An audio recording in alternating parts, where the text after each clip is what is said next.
שוב שלום לשלומי צוברי, מנהל מחירות חברת סנפיר יצירות אלומיניום. שלום וברכה לכם ולצופים. אז אם כבר דיברנו על בנייה תמה או בנייה חדשה, התחלנו כן לבנות.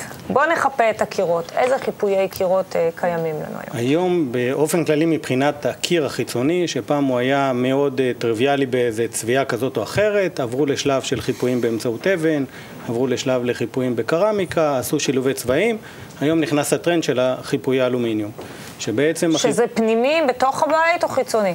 נתחיל מהשלב החיצוני שמחוץ לבית, ששם אתה רואה הרבה יותר מה שהיה פעם את המסתורי כביסה, שהיה באיזשהו לייסטים מאלומיניום או מפלסטיק, היום נהפכים להיות למשהו שהוא קצת יותר מעוצב, קצת יותר צפוף, שמסתכלים מלמטה בעצם לא רואים כלום, שזה בתחום של הבניינים. בתחום של הבתים הפרטיים זה נגרר מהבניינים הגבוהים, ואתה עושה את החיפוי החיצוני מחוץ לבית, חלקים מתוך הבית.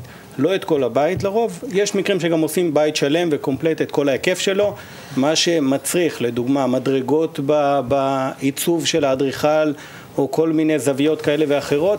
זה בעצם לא מראה מאוד קר כל הבית אלומיניום? היתרון באלומיניום זה שאתה יכול לצבוע באיזה צבע שאתה רוצה, ולרוב זה צבע שצבוע בתנור, בצביעה אלקטרוסטטית.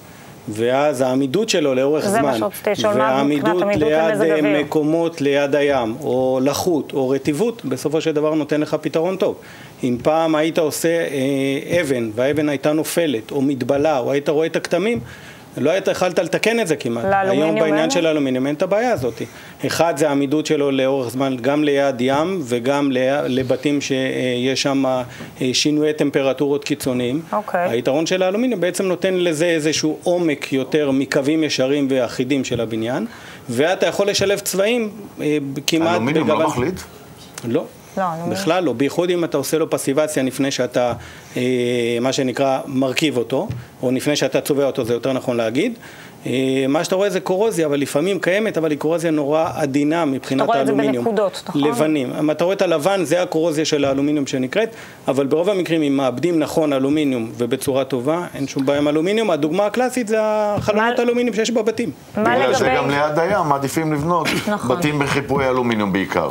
לאו דווקא. בכל בית היום שהוא נפח גדול של הבטון, שהוא חלק מהבית, מנסים לשבור אותו. אז הטרנד שלה לשבור זה או באמצעות עץ שזה אלוהים ישמור. שפחות תמיד בחוץ מן הסתם. בכלל לא, בהתחלה זה נראה נורא יפה, נורא מעניין, אבל לאורך זמן הוא בעצם מתבלה, או שאתה עושה אבן, והאבן, אם יש כתמים של הרטיבות ונזילות, או קילופים שלהם, או דברים כאלה, זה לא נראה יפה. האלומיניום באיזשהו מקום נותן פתרון שהוא נראה הרבה. אבל הם עושים משולב, הם משלבים, גם אבן, גם אלומיניום.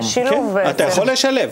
עכשיו, מה לגבי פנים הבית? משתמשים בזה גם? פנים הבית נמצא היום, לרוב זה בא דרך אדריכל, שאדריכל מקבל שהוא רוצה לשבור את השגרה ואת הסטנדרט שבעצם הולך עם הצביעה. עושה פתאום קיר אלומיניום? נכון. עושים קירות אלומיניום, עושים נגיד במרפסות חיפויי אלומיניום כאלה ואחרים, עושים בזה שילוב של עדניות כחלק חיצוני, שהוא חלק מהעיצוב החיצוני של המרפסת או הבית, או חלק מהקיר של הבית, הקיר החיצוני בגינה, או בדפנות של הקירות בצד בשביל, במקומות שיש מדורגים, שהקיר הוא אבן נורא מכוער ונורא לא יפה, אתה עושה בעצם שם את האלמנטים של החיפוי של האלומיניום.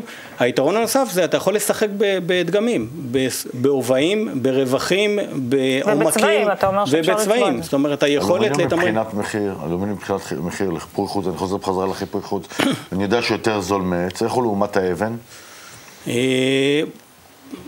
סדר גודל הם, לרוב כולם עומדים פחות או יותר על אותם מחירים מבחינת מחירים, כי כשאתה לוקח את האבן אתה מוסיף את העניין של העבודה, העניין של מתי אתה שם את זה, מתי אתה מרכיב את זה, את החיפוי של העץ. וניתן לחבר ביניהם, זאת אומרת אמרת שאפשר לשלב, שאני חושבת שזה עופה, אבל איך החיבורים ביניהם? בנקודת מפגש ביניהם, מה שעושים נגיד לדוגמה... אבל האבן לא עבה יותר מאלומיניום, שזה לא יוצא אותו... אז אם יודעים לתכנן את זה מראש, בשלב התכנון של הבית, שאתה מכניס את זה כחלק ממגרד בתוך הקיר, והחלק של האלומיניום נכנס פנימה, והוא מיישר את הקו עם הקו של הקיר של האבן, אתה יוצא מוצר שהוא נראה מאוד מיוחד.